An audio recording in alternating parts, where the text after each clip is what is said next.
John is more into comics. I'm more into games, and that kind of covers those two things. But one of the things that both of us, and of course, most people, even people who aren't into comics, are all about the comic book movies nowadays. Yeah. All of the Marvel Cinematic Universe, and to a lesser extent the DC movies. Yeah, that's their fault. That saddens me, but what? That's a topic for another day. Oh yeah, and this is one we will cover. Right. But comics, games, movies, music, and other fandoms. Let's move on to movies. Yeah.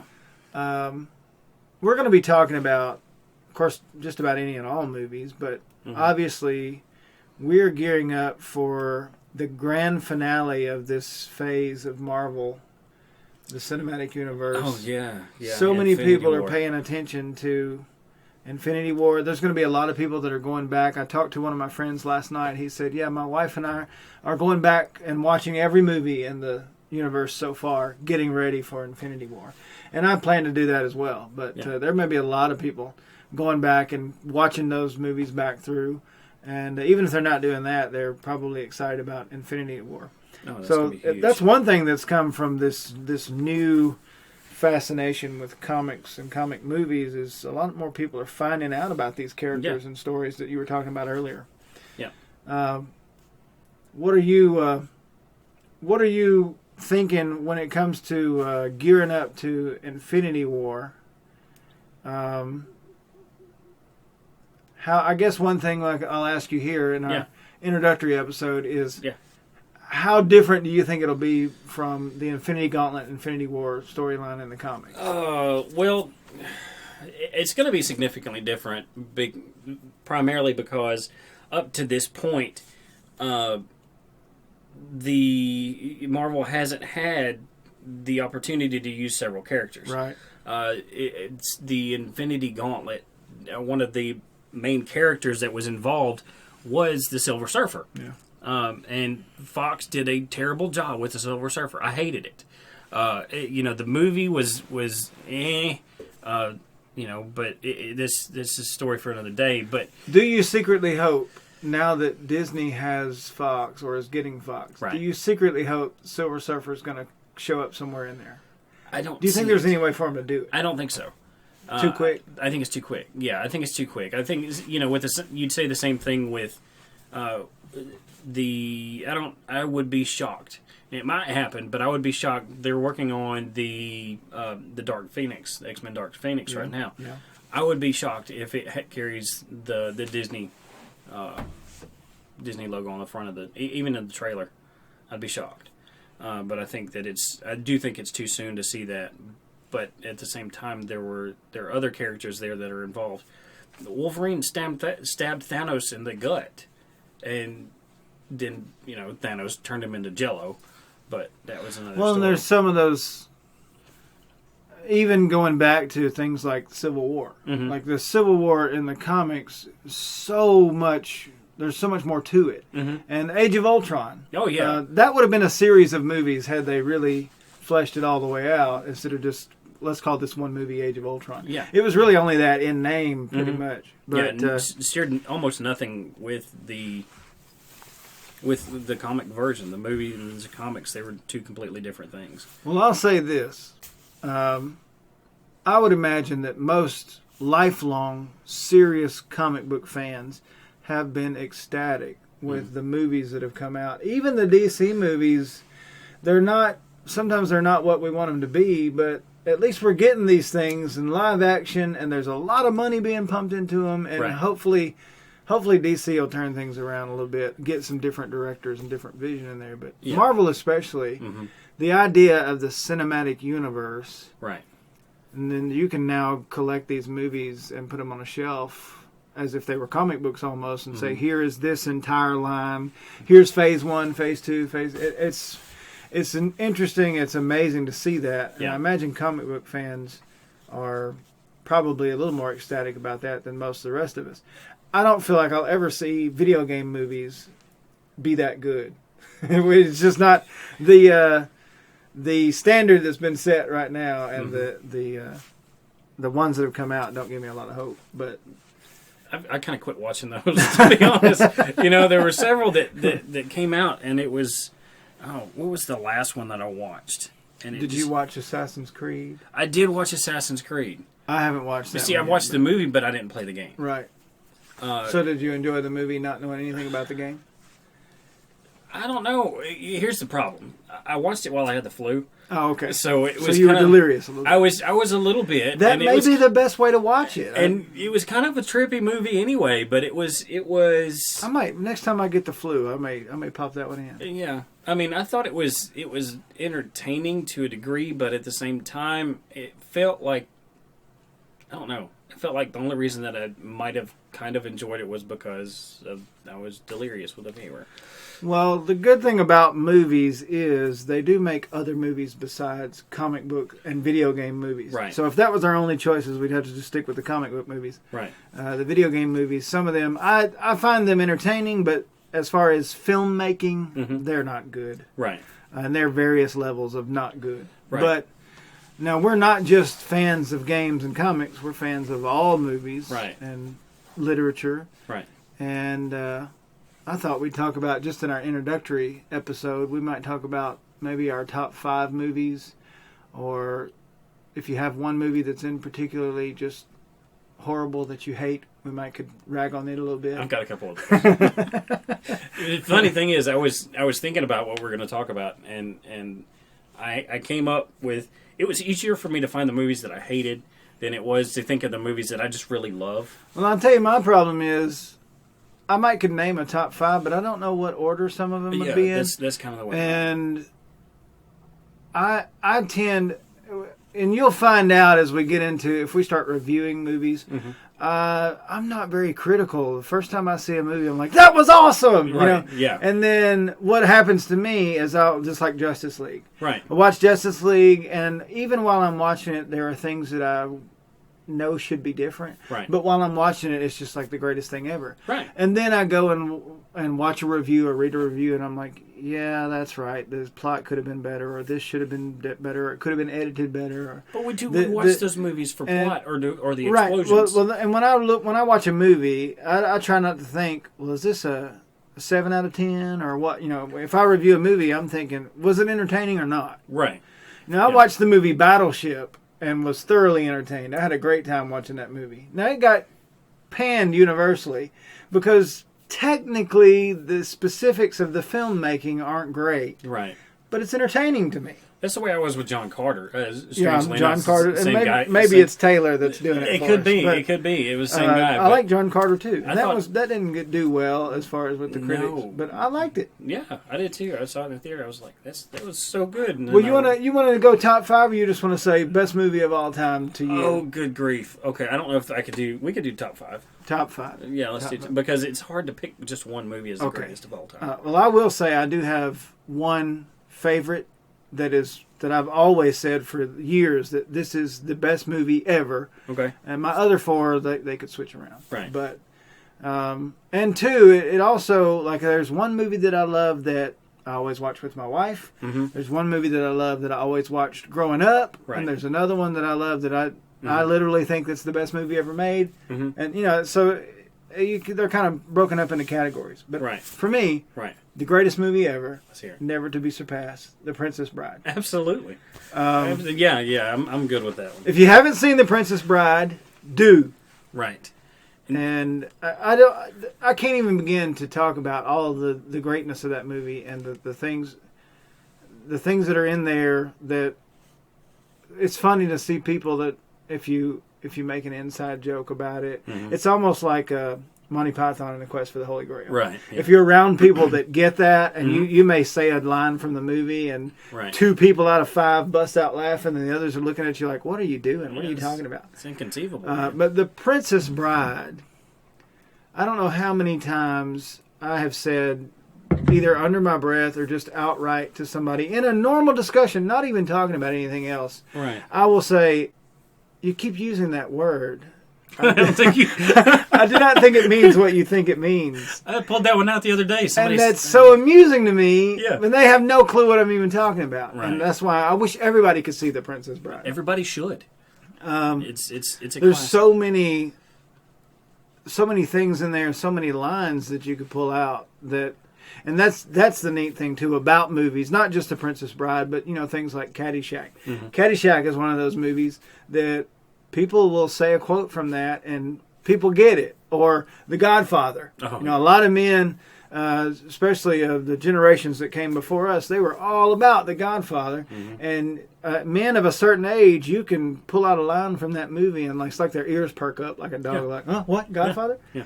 And so that's kind of the way I am about The Princess Bride. Yeah, no, I agree. So you agree, Princess Bride, best movie ever? Yeah, it's probably my favorite, but there's another one that's pretty close to that for me. Now, there are plenty of movies, let's just say this, there are plenty of movies that are far superior in terms of plot, story, filmmaking, visuals, cinematography. The Princess Bride is not at the top of any of those. But the combination of what it is, and just maybe it was the age I was when I saw it and the quirkiness of it. Did I introduce you to that one? I don't know. I can't. I think my aunt may have been the first one I watched that with. But I was a little kid, and I'll always remember. Of course, being a preacher now, I have performed a few marriages, and I always make the joke, and I've had a few people say, look, when I get married, I'll let you do this. So I'm looking forward to that day. Mm-hmm. But I always wanted to do the Princess Bride wedding for somebody. That would be hysterical. And just say, marriage, wow, true, wow. I mean, I want so bad to be able to do that for somebody at their wedding. And I've had a few people say, you know what, you can do that when I get married. So I may hold them to it. Right, yeah. I want to put on the whole get up. And that'd be so hysterical. I love it. I would definitely record that and keep it. And watch it over and over, probably. You would have to. To kind of springboard off of that, one that I do know that I introduced you to was now Army of Darkness. That one, to me, that's got to be in the top 5. And that's another one that you can. That's one of the things that I look for in a movie that I'm going to say this is one of the best movies ever. Can I watch it over and over and still be entertained? And it had no budget. It was Sam Raimi and Bruce Campbell, and they're doing or Bruce Campbell is, I think, I'm not sure if Sam is, but I know that one of the Raimis is doing it. But they have the TV show now. Yeah. Ash versus the Evil Dead, right. And it's essentially what it looks like from what I've gathered so far is that it's ignoring the Army of Darkness, which I hate. It's still got, the Necronomicon, and it's got the Deadites and all of that in there, but it's more... Now, the Army of Darkness, that was the sequel to The Evil Dead? Well, there was Evil Dead, and then there was The Evil Dead 2, which is almost like an identical movie. And they, for whatever reason, they went to the same cabin twice, and Ash had a bad time both times. I don't know why he went back the second time. But and then they went back for a video game. So yeah, no kidding. And then with the Army of Darkness, what happened was Ash and his boomstick and his chainsaw hand and half of a car were transported to a medieval time, right? In which he encountered the Necronomicon. Again, and I'm not even going to try. And to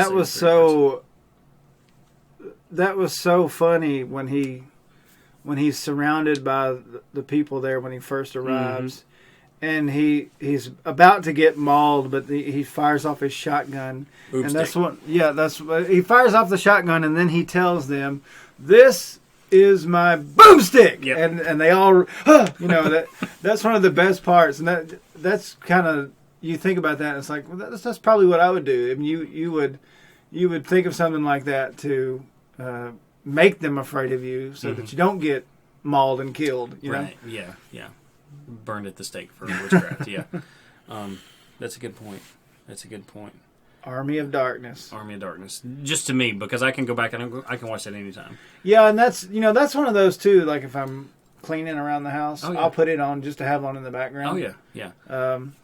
A lot of the movies that I like, there's a lot of 80s movies that I really get into. Mm-hmm.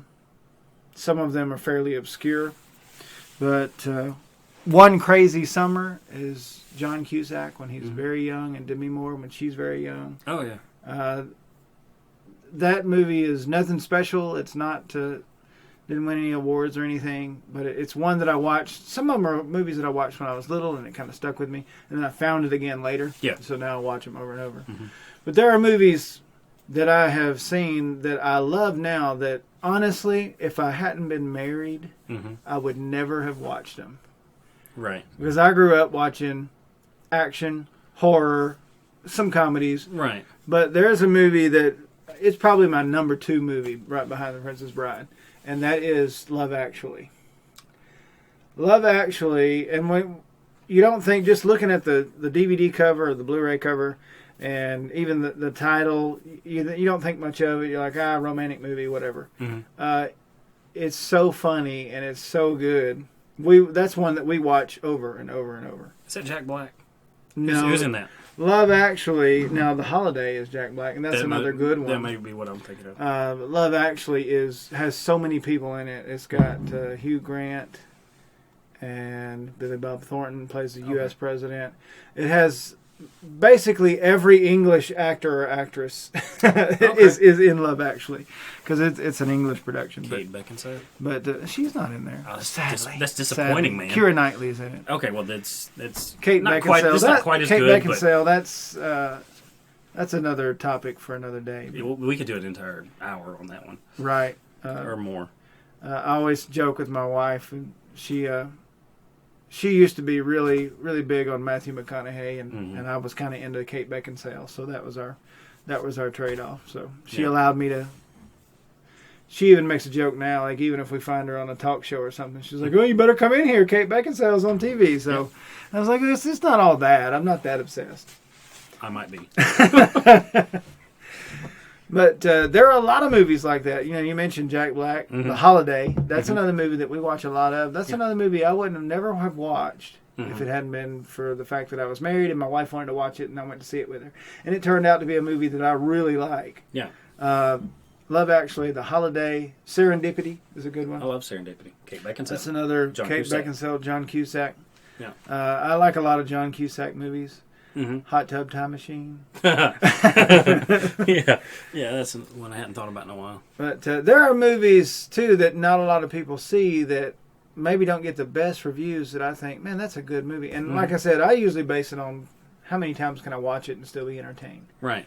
And a movie that I still watch a lot of is Pacific Rim. That's a good one. Yeah. I can't wait for the I joke sometimes. I say that's the best Godzilla movie we've gotten in a long time. It is, yeah, absolutely. And I hate that the Godzilla movie wasn't better than it was, this last one. But and I was kind of looking forward to Godzilla and King Kong. They were building that universe. Right. I was looking forward to where they were going to go with that, but they don't seem to be, I guess, making enough money off of it to really keep it going in time together. Yeah, I don't know, but I think...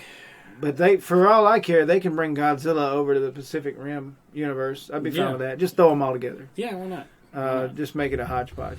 Well, from the way it looks, the Jaegers might need Godzilla's help this time. I don't know. I'm looking forward to this uprising. Yeah, Pacific Rim uprising. It looks good from the trailers. They have evolved. And obviously, Star Wars, the whole Star Wars saga. That's something that, from my earliest memories, right, I could remember not only the movies but all the toys. And nowadays, of course, you're like, I wish I would have kept all those. Yeah, of course, yeah, yep. That's another good point. You know, you talk about the Star Wars, and that's something that I put in mind too. And it's hard to narrow them down because it's almost like it's one continuous movie. Or one piece of art. It's all the same characters, except for the latest one, and we can talk about that later. It's a sore subject, but anyway, and when you talk about the original trilogy, to me those set the bar, and they set the bar so high. That's the reason that a lot of people have the issues that they do with the newest ones. And I feel like, and a lot of people, there's all over the internet, people are going to argue with, which one was better, Force Awakens or The Last Jedi. I have my opinions. I feel like, J.J. Abrams, he made the film to be for the fans. At the same time, I understand to a degree why Rian Johnson did the things that he did. Well, and you talk about The Force Awakens. That I mentioned earlier that when I watch a movie, I have zero critical thinking while I'm watching it. Right. I'm just loving what I'm seeing. Right. I'm not thinking about, that should have been different, or that scene was a little, or it didn't fit, or maybe it should have been edited different there. I'm not thinking about that while I'm watching the movie. I'm just loving everything. Right. Star Wars The Force Awakens, I was had mixed emotions because I was loving everything I was seeing, but I could tell from the opening scene, I'm like, wait a minute, this is A New Hope. Yeah. And so from the opening scene, you're like, no, I've seen that before. Yeah. But then the story progresses a little bit, and you're like, okay, but then something else pops up, and you're like, no, I've seen that before. Mm-hmm. Yeah. And all the way to the end of the movie, and finally, when they go to blow up the Starkiller base, and I'm like, really? Another trench run? Mm-hmm. Really? Yeah. And I did that the first time I ever saw that movie. Now, I'm usually not critical at all. Right. And I wasn't even really being critical. I knew what was going on. I knew it was a repeat of A New Hope. I didn't care. It was still fun. Right. And you knew the old guy was going to die in the end. Right. Spoiler It's alert. the way it works. Yeah. I already knew. And I haven't even seen The Last Jedi yet, but that's another thing. Like, that's a whole topic for another episode. But I told you the other day, the Last Jedi, normally I don't watch any spoilers, listen to any spoilers. I try to keep myself spoiler free until I see the movie. The Last Jedi, we actually went to see it, and my son just wasn't having it. He's not ready for that yet. Right. So we were trying something new, and we had to leave a little early, so I didn't get to see the rest of the movie. I think I walked out about the time Princess Leia flew back into the ship. Yeah. And after that, I didn't see any more of that. But now, that's the first movie ever that I have just said, forget it, I'm going to watch reviews, read everything about it. Yeah. I've had the entire movie spoiled. I know the whole movie, even though I haven't seen it, because I went ahead and just read all the reviews and watched all the videos about it. Yeah. And there have been plenty. Oh, yeah, no doubt. On both sides of it. But that's, something I told you the other day was I don't know yet. Maybe I need to see it to really get what my final thoughts are about it. Yeah. But my initial thoughts were, well, now you've ruined The Force Awakens for me. Yeah. Because of the way it doesn't progress into anything. Right. Well, several plot points are killed. Right. And I'm not a big fan of the mystery box, J.J. Abrams mystery box style. I mean, I'm not the biggest fan of that. Right. But I feel like they should have at least written the trilogy together. I agree. Instead of making this first movie and then the second movie in the trilogy completely undoes everything, goes off in a completely different direction, and now what are you going to do with the third movie? Yeah. Well, a thing to think about too with that is that the reaction to Empire Strikes Back was very similar. Granted, at that time they didn't have Rotten Tomatoes, and they didn't have, not everybody was making YouTube videos. Exactly, about it, exactly. And the thing that, I haven't gone back to look at the critical response or the audience response for The Empire Strikes Back. I can almost guarantee that it's not the same as what we have with The Last Jedi, though. Right. And, I know the whole story about the people creating the bots and whatnot. But and here's my thing. We might could do a whole episode on fan theories. Mm-hmm. But one of the things I've realized, whether we're talking about Star Wars or I saw a lot of fan theories about Batman v Superman. Mm-hmm. One of the problems is a lot of times the fan theories about what they would like to happen or what they think could be worked in, the fan theories are so much better than what the executives come up with for the actual movie. Or will allow to happen. Mm-hmm. And Star Wars, I think, maybe suffers from that a little bit as much as anything, because the fan theories are so awesome. Yeah.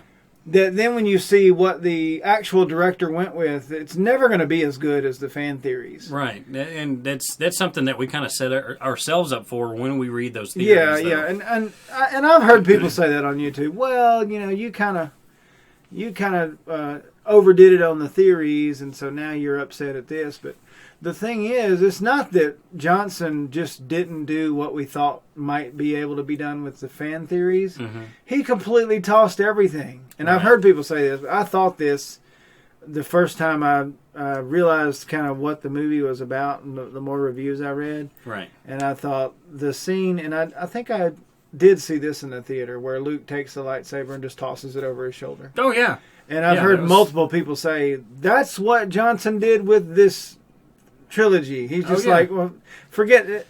You could see him being handed everything that J.J. Abrams did, and he just tosses it.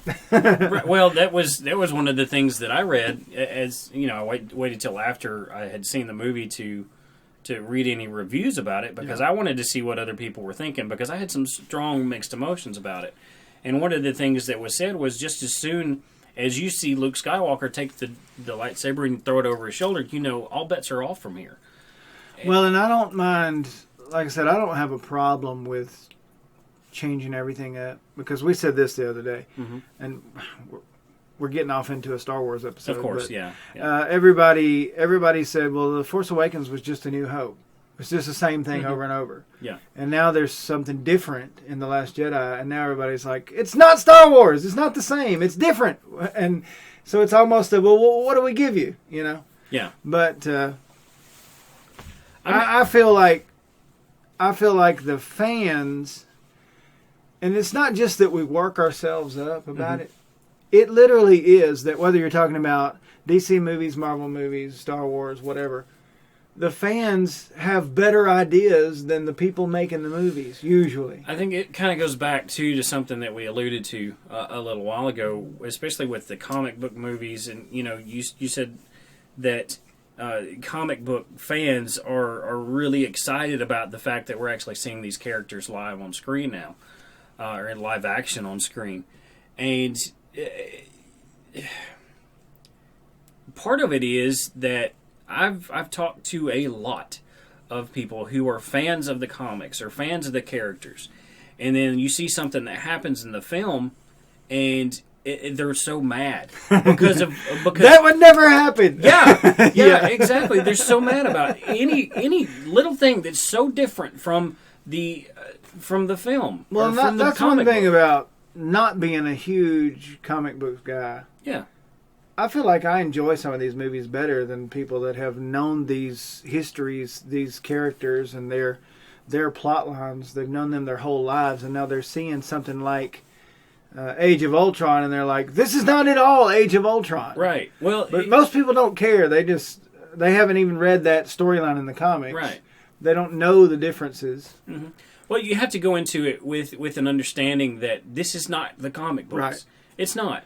That's the way I look at it. This is its own universe. All bets are off. Nothing has to match up. Well, to a degree, you're right. But at the same time, there are certain things that you need to keep pretty universal. I will admit that I'm a little bit more harsh on the Superman, because I care more about that. A character that I haven't read a lot of. Mm-hmm. I'm just excited to see the movie. Well, the thing about going back to maybe the X-Men franchise, X-Men 1 and 2, they were great movies. I really enjoyed them. I didn't care if Hugh Jackman was about a foot taller than he needed to be, because the entertainment value was there. And then I went and saw the third movie, and I didn't like it because I guess half of the characters that we had watched in the first two films were killed within the first 10 minutes of the movie. Yeah.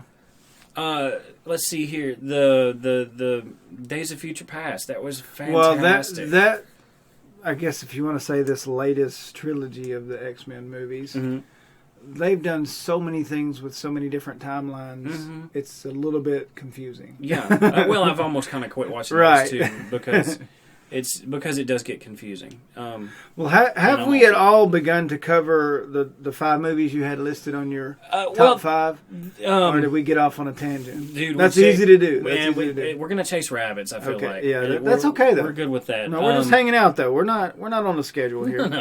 No, we're not. Okay, we talked about Princess Bride, Army of Darkness. One thing that we really didn't talk about was the Superman, the Superman franchise. And, that started in 1978. And the first movie, it was... You'll believe a man can fly. Right. Yep. The movie's older than I am. But... It's not older than me. I'm sorry. I know. But anyway, the the thing that I remember the most about that franchise, the second movie. Yeah. To me, Superman 2, when it was created, to me it was the point where we actually got to see Superman do something. Yeah, the first movie really wasn't Right. as action-packed. The first 45 minutes of the first movie was somebody other than Superman. Right. You know, it was okay, he was a kid, and, you know, there were parts there that were entertaining. There's a great suspension of disbelief there, where you have to watch Superman fly around the planet backwards and assume that that's going to make the clocks tick backwards too. You know, there's a great you have to. Well, I was thinking, I heard somebody say the other day, they were talking about Superman and the movies, and they were talking about that. Well, Superman flies around the Earth so fast it reverses the rotation and actually turns back time. Right. And people think, that's crazy, that's not one of Superman's powers. But if you look back in the comics, there are some pretty weird things that Superman was able to do. Mm-hmm. I think the one that stands out to me is the fact, and look this up if you don't believe me, Superman has the ability to shoot a tiny Superman out of his hand, right? Golden Age, yeah. Yeah, he at one point he could shoot a smaller version of himself out of his hand, and that smaller version has all of the same powers that he has. So potentially you're talking about an infinite number of tinier and tinier Supermans if he wanted to do that. Right, yeah. But and you think it got to a point with some of the writers where they're like, I mean, you think about it, he started out, he couldn't fly when he started out, right? Leaped tall buildings in a single bound. And it eventually evolved into, well, now he can fly. Now he can eat a bullet, you know. Mm-hmm. I mean, he has gotten progressively stronger and more powers, not just more powerful, but more various types of powers over the years. Right, yeah. And now you have essentially an invincible god unless you got a green rock on you. Yeah. And to kind of go along with that, you have the cellophane S that captured right. Zod. And that's another thing. It's like, where does that come from? That's not a thing. No, you know, but Where did it come from? How did this show up? He's never used it before. Wouldn't that have been convenient earlier? And you know, when he needed even to get earlier Lex in Luthor. that same movie. Yeah, exactly. Why not? Yeah, but so the Superman 78 and then Superman 2 especially, but now kind of drops off after that. Superman 3, Superman 4. The Quest for Peace. Oh, I have not watched those. And honestly, when we talk, we're going to do an episode pretty soon about the history of comic book movies and the state of modern comic book movies. Mm-hmm. And we could talk about that idea of something. We could talk about this in any movie franchise, not just comic book movie franchise, but the idea of a movie coming out, it's amazing, and then people make sequels to it and they're not good. And it just kind of tapers up. The more sequels that come, the worse they get, seems like. That was something that we saw growing up, too, was that anytime that there was a sequel, it was just not going to be as good as the original. Best movie sequel. What do you think? Superman 2? We're biased, though. Yeah, there's a certain amount of... There's a bias there. Best movie sequel that's not a comic book movie. Oh, see, you just ruined it for me. Oh. Good grief. Best movie sequel. Raiders of the Lost Ark, maybe? Ooh. All the Indiana Jones stuff is good. Yeah. See, that's one that knocked it out of the park for an entire trilogy. Right. And now we have Kingdom of the Crystal Skull. Mm-hmm. Which was just so bad. And we're getting another Indiana Jones movie. Hopefully it doesn't. I've heard it doesn't have Shia LaBeouf, which I'm okay with. Maybe that'll be a good thing. I don't have a problem. Aliens was better. Yeah. I don't know if it's the best movie sequel ever, but that was better than the first one, I thought. More entertaining, anyway. Yeah, no doubt. Young Guns 2, maybe. Rocky 2. The Rockies. Little known fact, there's actually a Rocky 5. Right, there's a Rocky where he ends up fighting 6, somebody. and then there's a That's Creed. what he was. Yeah. No, there was Rocky so Balboa, is Creed, right? Creed, is that Rocky 7 or is that Creed? It's okay. No, actually, while I had the flu, I got to watch. I sat down and watched another Creed flu 2. movie. I'm gonna have to get the flu and watch some of these movies. I wouldn't recommend just take an okay. hour a night and sit and watch an hour, hour and a half. So don't get the flu. No, because it sucks. But watch the movie. Okay. Yeah, but watch the movie. Yeah, the flu is not fun at all. I wouldn't recommend it.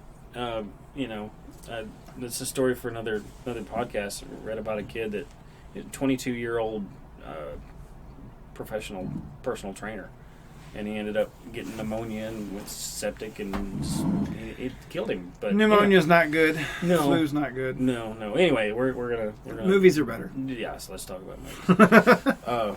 And see, now my ADHD is kicked off, and that's what we're talking about.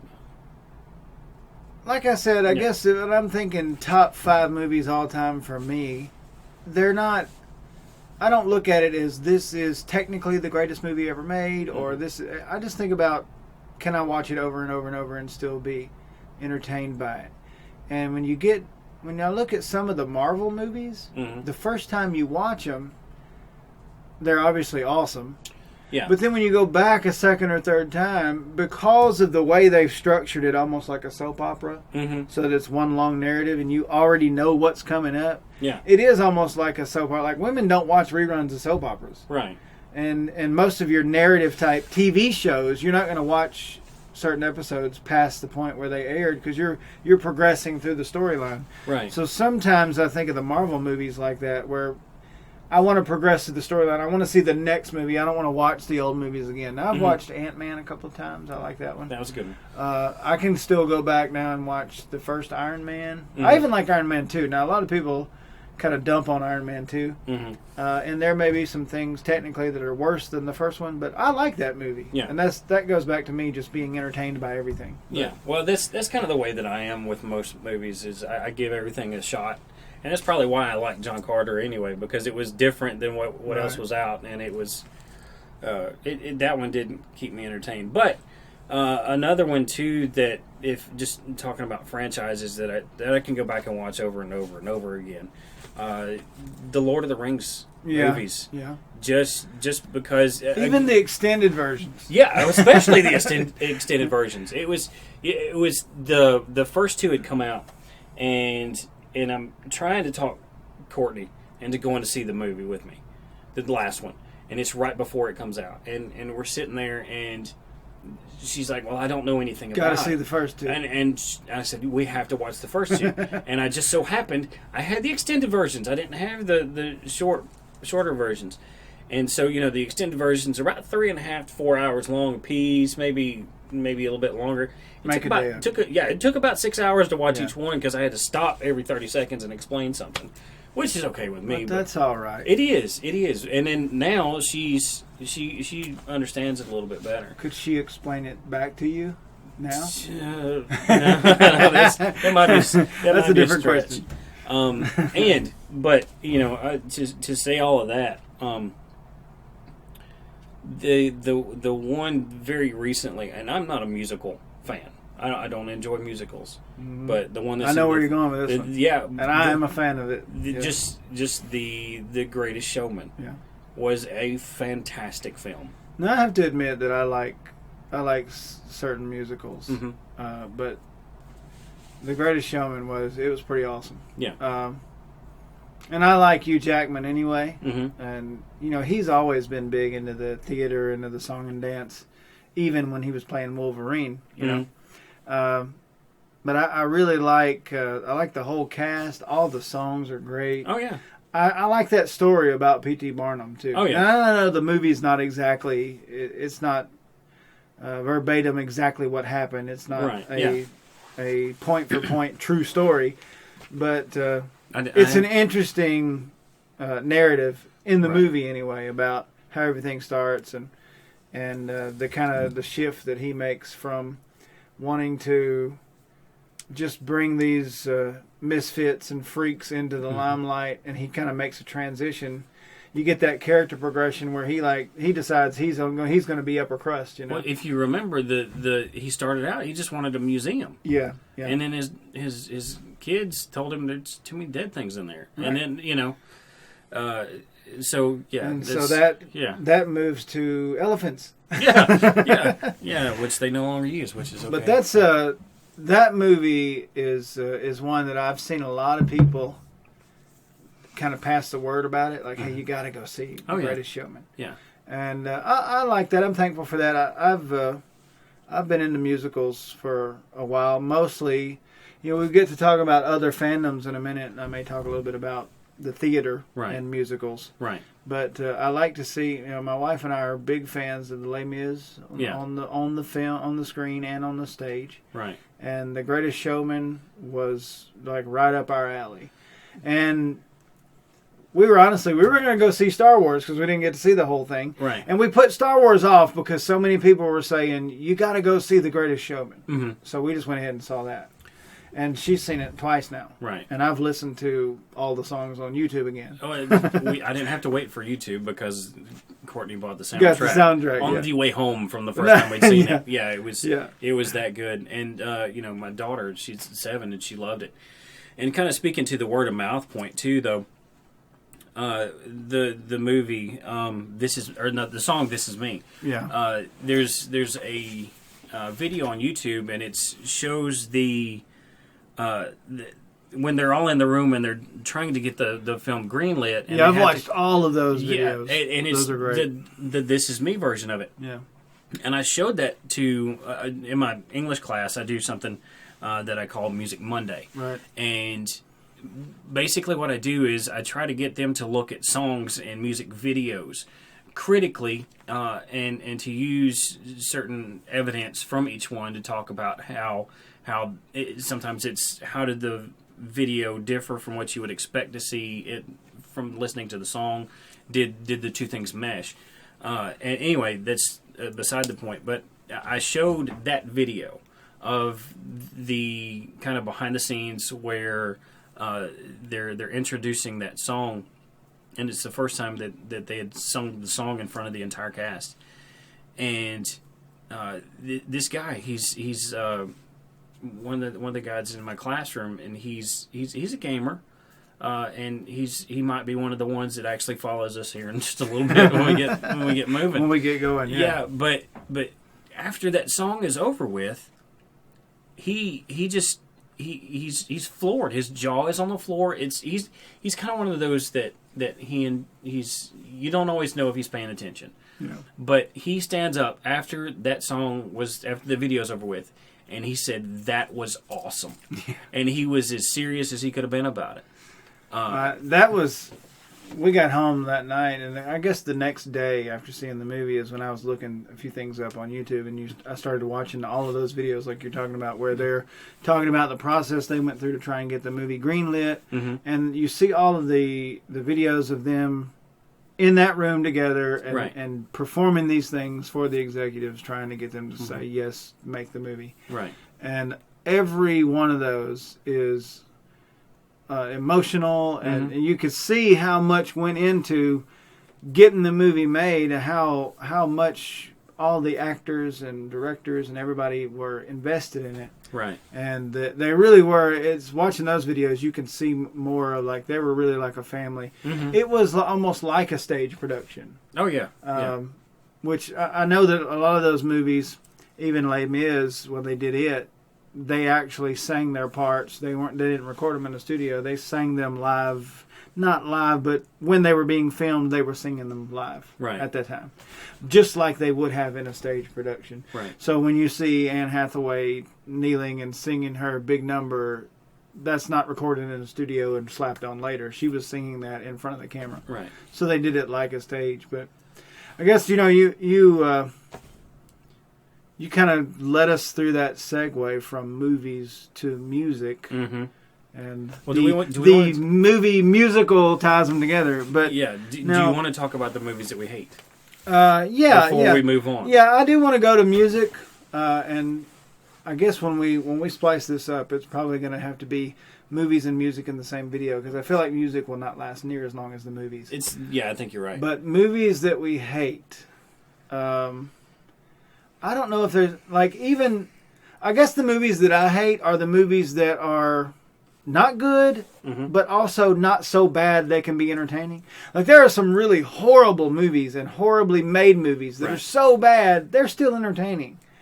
A lot of movies that riff tracks and things like that, they kind of do. One that I watched recently, and I only even looked this up because of the Disaster Artist. Right. And I found a version of Riff Tracks, The Room, and I watched the Riff Tracks version. I didn't watch the original Room. Right. I never knew much about it, and then I saw that Disaster Artist, and I was like, well, I got to check this out. And that movie is so bad, it's really entertaining. There's another one called Birdemic. Birdemic is like I think it's trying to be an Alfred Hitchcock's The Birds, but it's so cheaply made. And the acting is so horrible, and the editing is terrible, and all of the scenes are done. You can tell they had. It's almost like somebody has no clue how to make a movie or stage a scene. So technically, it's probably one of the worst movies ever made. But it's so bad, it's entertaining. So my least favorite movies are the ones that I can't get any kind of entertainment value in it. Like it's not good, but it's also not even funny to watch how bad it is. Right. Well, we talked a little while ago. You might remember when you and I were seniors. Were we seniors? Forever ago, dude. It was. It may have even been between our junior and senior year. Well, that's even more forever. I know. But we had gone on this trip, and there was you and I and a few other people, and I can't remember who all it was, but. We decided the last night that it was a yearbook trip, I think. That makes sense. And we decided we're going to rent a movie in the hotel room. We're all going to sit in there and we're going to watch it. And it was the Brady Bunch movie. Yeah. and this film, just to put it into perspective, you and I were the only two still awake at the end of the movie, and I think the only reason that we were still awake was because we weren't watching it in our room. And look, let's be clear, the Brady Bunch TV show was before our time. It was. They were showing reruns by the time we come along, but we didn't see the original run, so we're not that old. Well, we're old enough. Here's the thing that really got to me about that movie. If you go back and you watch the original TV shows, those kids were contemporary to the time. Right. And they were kind of popular to the time, especially Marsha, right? Marsha. The problem that I had with the Brady Bunch movie, it was like they took those same characters from the 70s. From the 70s. Right. And they put them in 1996. Way back in the 90s. Yeah, put on your Sunday best, we're going to Sears. Are you kidding me? Well, and that's, you see other franchises that are remade or updated that they do kind of make the transition. Like if the TV show was in a certain decade, they'll change some things to make it more modern. I mean, look at the X-Men. How great would it have been for the X-Men movies to have the yellow suits? But they modernized it. They didn't go completely campy. Right. But, I mean, that's kind of a different topic from the Brady Bunch. But I see what you're saying about why would you do that? You have basically all 6 Brady kids are at least in some way popular and they fit in. Right.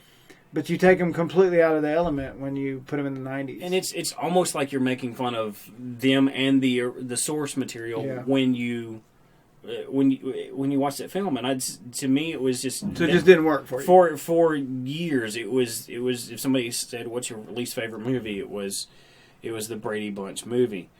And then came Jupiter Ascending. I haven't seen that. Don't. I heard not to, so I didn't. It was so bad. And if you don't mind, I'll go ahead and spoil it for you because it's been out for years. Yeah, that's not a problem for me. Go ahead. Okay, here's the basic spoilers. By the way, spoilers. If you were really looking forward to this Jupiter Ascending, that's been out for 10 years, then you have other problems that we might need to discuss. Exactly. But if that's the case, stop listening now. Exactly. Jupiter Ascending. It's got Mila Kunis. Yeah. And it's got Channing Tatum. Right. And he's like a dog person, right? He is a dog person. Okay, yeah, I knew that much. He's a dog person.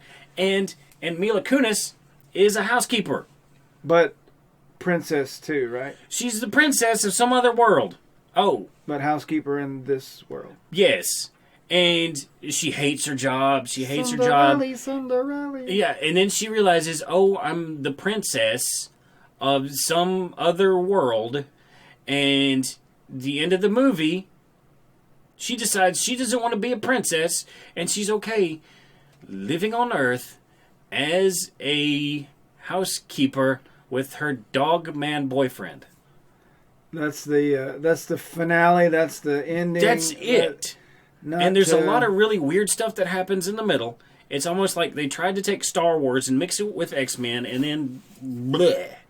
It was so bad. I hated it. I couldn't stand it. That's one of the frustrating things about a lot of movies for people is that when the characters make decisions that make no sense, or some of the worst movies usually have people trying to figure out things about what's going on when it's so obvious of what's happening, about what's happening, and the main character seems completely clueless and makes the dumbest decisions ever. Right, yeah. And, it works in a classic horror movie, but anything else, you run into problems with that. This one was so bad. They had to knock off C-3PO. I can't even remember his name, but it was like, it was terrible. It was so bad. That's another thing too, is the tropes.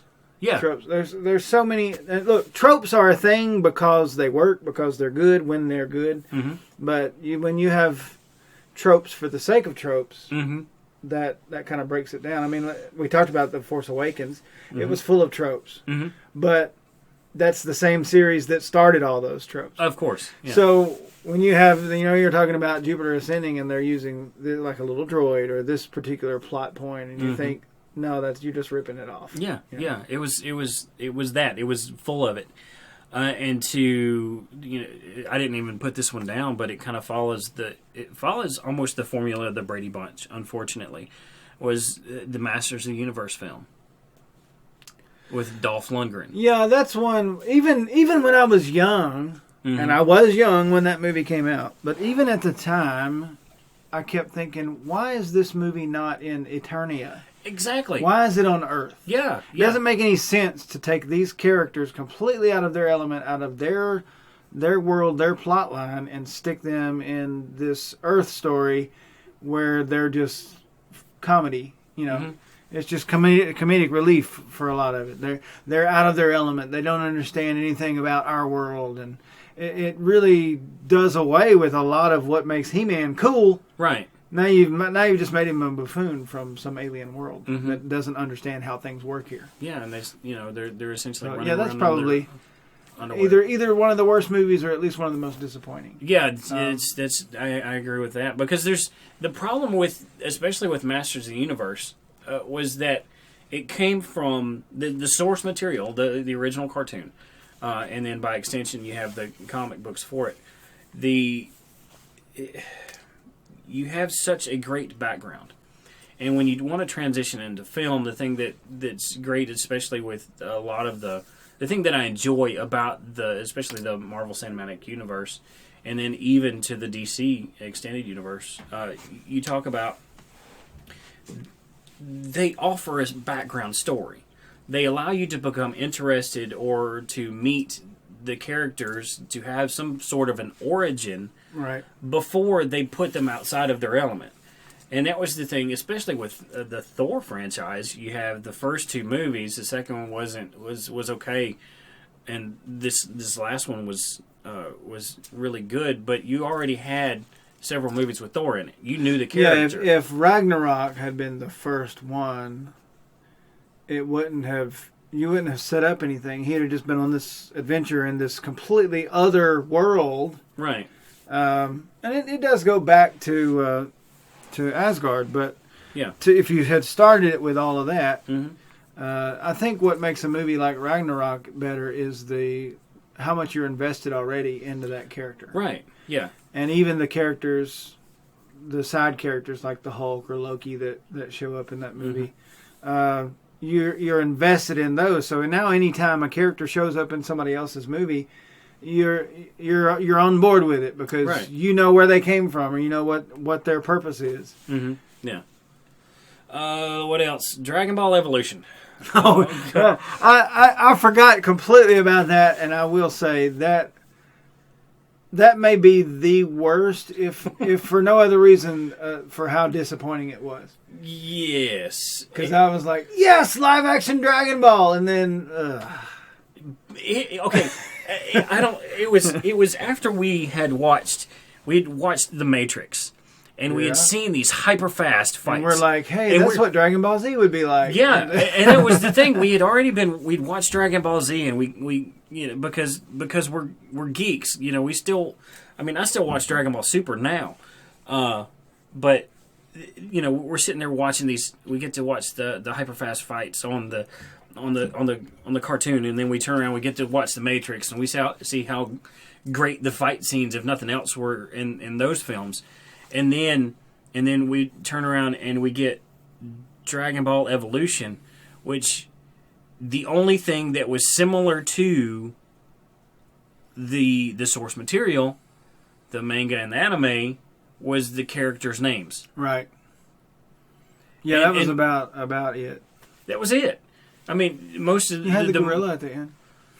Yeah, but the problem though was, that wasn't even done right. No, so, it wasn't. Yeah. It was just like a big man-sized gorilla, which is not what they were supposed to be. They're supposed to be, Godzilla-sized. Do you think?